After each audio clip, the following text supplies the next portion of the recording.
So the Kane versus Lewandowski headlines are all scrubbed out, and it doesn't scrub out Poland's chances, does it? No, they are not a one-man team. They've got lots of other attacking options. For instance, Piątek, who used to play for AC Milan, plays for Hertha Berlin now. Also Milik, used to play for Napoli, plays for Marseille now. So they're not a one-man team, but obviously Robert Lewandowski is their best player. He's the player everybody was looking forward to seeing at Wembley, head-to-head against Harry Kane, probably the two best number 9s in the world. Now, I think it is good news for Gareth Southgate that Lewandowski is not playing. I'm not sure he would admit that in public, but obviously it makes England's job a little bit easier. But look, we have seen Harry Kane on the same pitch as Lewandowski before. Just 18 months ago, Champions League, Bayern Munich were in London playing Spurs. They won 7-2. Lewandowski scored. Kane scored as well. So it wasn't going to be a unique occasion. It's something we've seen before. And hopefully, if you're a Spurs fan, they'll get back in the Champions League. And who knows, we may see it in the future as well. OK. It's also the last game before the squad for the Euros is named, because there's no more competitive games between now and then. What about the players that we haven't seen this week who will still think they're in with a chance for the summer? I've got my England notebook here with me, and I had a list of players who'd missed out on this squad. And I've highlighted the ones who I think will definitely be in the Euro squad if they are fit. The first name on that list, Jordan Henderson. Obviously, he's had his groin operation. He's recovering.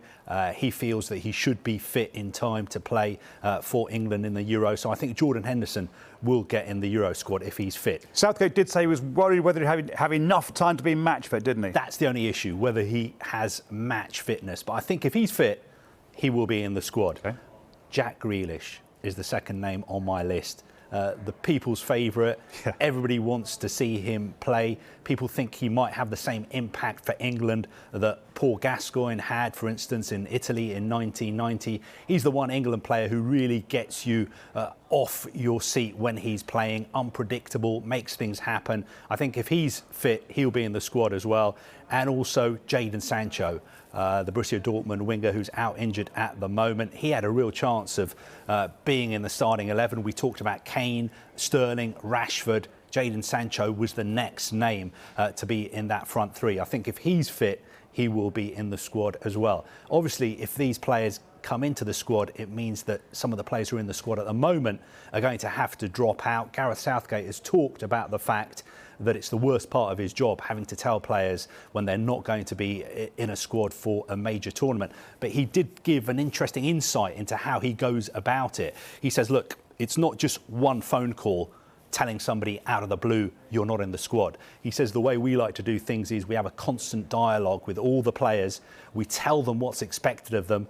We tell them what they need to do to improve, to get in the squad. So it's something that's ongoing. All these players on the list who are not in the squad at the moment know what Gareth Southgate wants from them. They have communication from the England setup. So if the unfortunate happens and they're not in the squad, it won't have come out of the blue. When you talked about what Grealish can do, I was thinking in my head, Foden, Bellingham, Sancho, and so many others.